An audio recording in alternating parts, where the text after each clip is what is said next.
Проходит уже 77 лет, когда советские войска освободили мир от фашизма, а память жива до сих пор. Сменилось несколько поколений.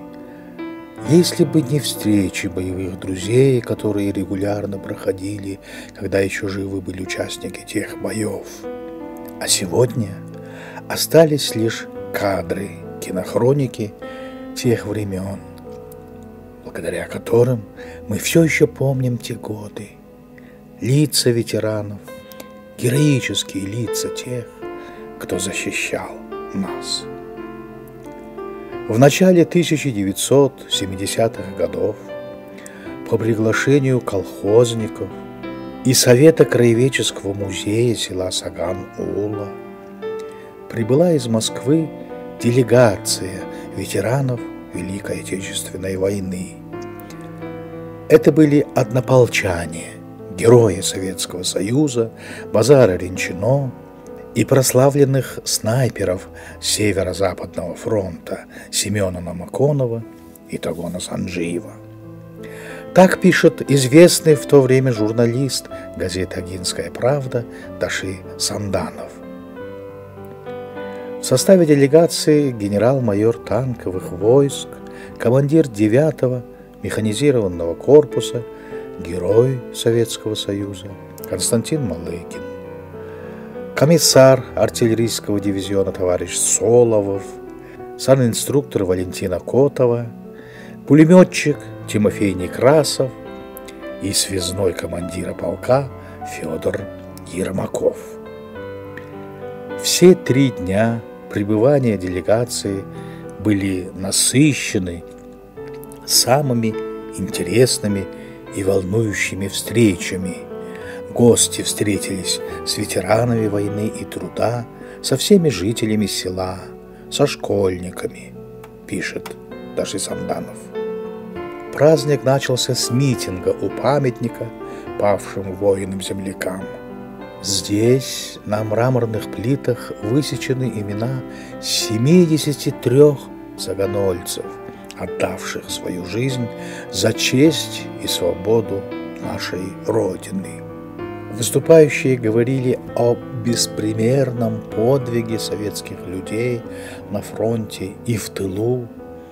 Генерал-майор Константин Малыгин говорит об огненных верстах 9-го механизированного корпуса 3-й гвардейской танковой армии.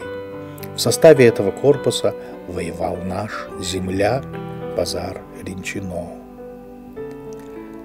Ветеран 163-й гвардейской стрелковой дивизии Тимофей Некрасов взволнованно рассказывал о самоотверженных боевых действиях своих однополчан, в их числе Семена Намаконова, уничтожившего 409 фашистов, и Тогона Санджиева, на счету которого 104 уничтоженных врага. С приветственным словом выступают также ветераны войны Жаб Абедуев и Далей Юндунов.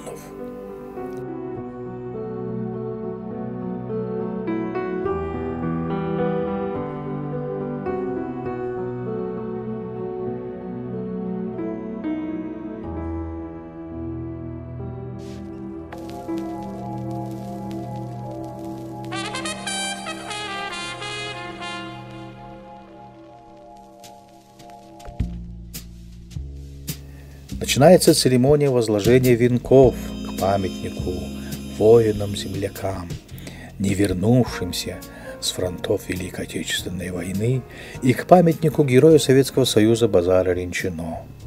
Люди в суровом молчании отдают честь бессмертным героям. Пионеры дают салют, в бездонно-синие весеннее небо взмывают голуби, а в руках детей трепыхают нежные цветы забайкальского багульника. Так пишет журналист Даши Санданов.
Доме культуры торжественное заседание по случаю праздника.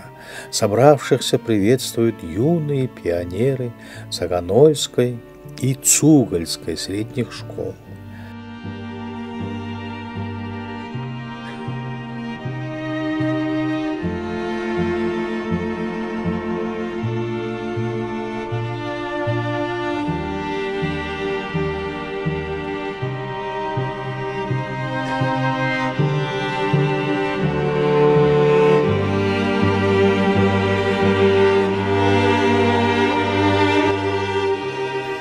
Слово предоставляется одному из ветеранов 163-й гвардейской стрелковой дивизии, товарищу Соловову.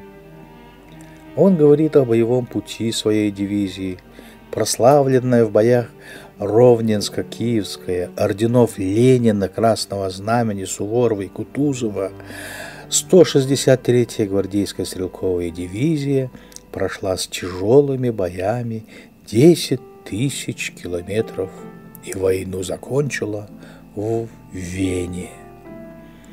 96 воинам этой дивизии присвоено высокое звание Героя Советского Союза. В этой дивизии служили наши земляки. Ветеран дивизии Федор Ермаков во время войны был сыном полка, часто в перерывах между боями рисовал портрет снайпера Ломаконова.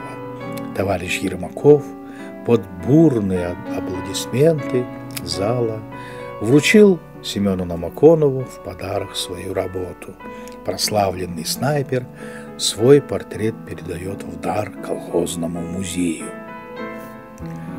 От имени всех женщин, воевавших в этой стрелковой дивизии, выступила Валентина Котова. Она говорила об участии наших девушек и женщин в этой трудной войне. Выступает генерал-майор Константин Малыгин. Он рассказывает о 71-й механизированной бригаде, где служил бесстрашный воин из Бурятии Базар Ринчино. В тяжелых зимних условиях 9-й механизированный корпус был введен в прорыв к Житомиру. Во время одного из боев Базар Ринчино со своим другом Федоровым разоружил колонну немцев и привел к своим. В боях за Житомир опять же отличилась 71-я механизированная бригада. Житомир взяли, но в бою погибли командир бригады и наш боевой друг Базар Ринчино. Среди награжденных юбилейным знаком директор Цаганольского краеведческого музея Бальжанима Хамажапов, который держит постоянную связь с Советом ветеранов дивизии и ведет огромную историко-поисковую работу. Тимофей Карпович на фронте вел дневник. Однажды во время боя осколком разорвал одежду и пробил дневник. Он привез этот пробитый дневник и 20-копеечную монету, расплющенную немецкой пулей. Монета была в кармане солдатской гимнастерки у самого сердца и во время боя спасла ему жизнь. Собравшиеся в зале с интересом смотрели эти предметы, которые стали дорогими реликвиями для человека.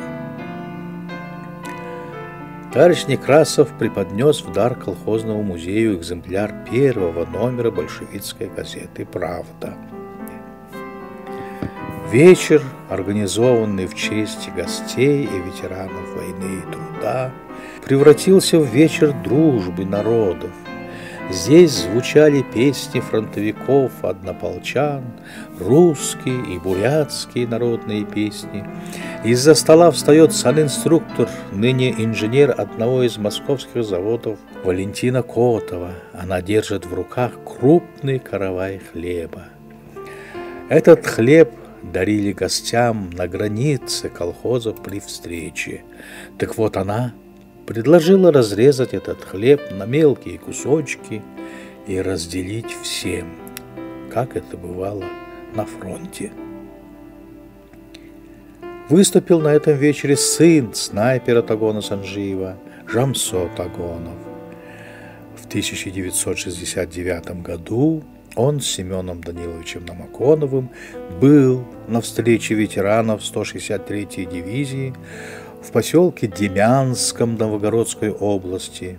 Жамсо Тогонов рассказывает о том, как они посетили места боев дивизии, как командир полка Налбандян и местные жители помогли найти место погребения отца. Походив кругом, нашли заржавевшую гильзу сорокопятки, и в этой гильзе Жамсо привозит землю с могилы отца. Во время посещения гостями колхозного музея произошла своеобразная встреча. Это встреча со старыми кинокадрами. Дело в том, что сын полка Федор Ермаков в 1942 году участвовал в похоронах снайпера Тогона Санджиева, и это событие было снято на кинопленку. И когда эти кадры в колхозном музее демонстрировали гостям, Федор Фролович через 30 лет увидел себя на экране. Он стоит в строю солдат, салютовавших забайкальскому снайперу. Перед лицом своих друзей по оружию, перед лицом родной многострадальной земли, перед лицом всего народа торжественно клянусь.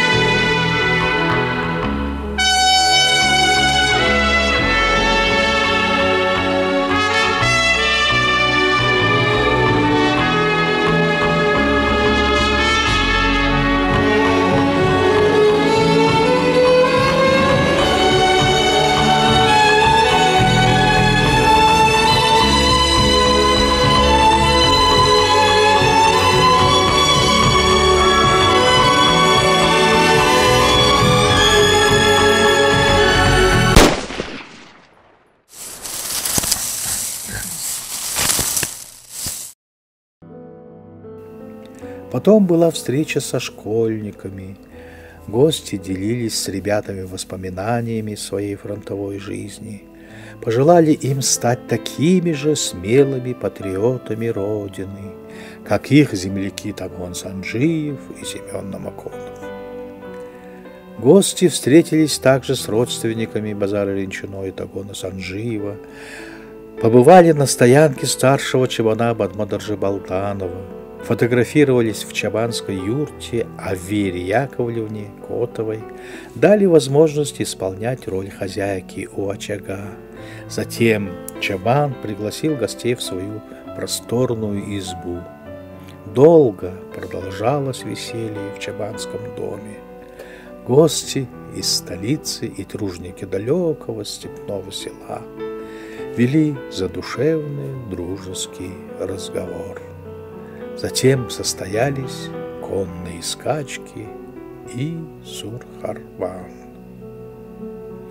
Так написал в своей статье известный в то время журналист Даши Санданов.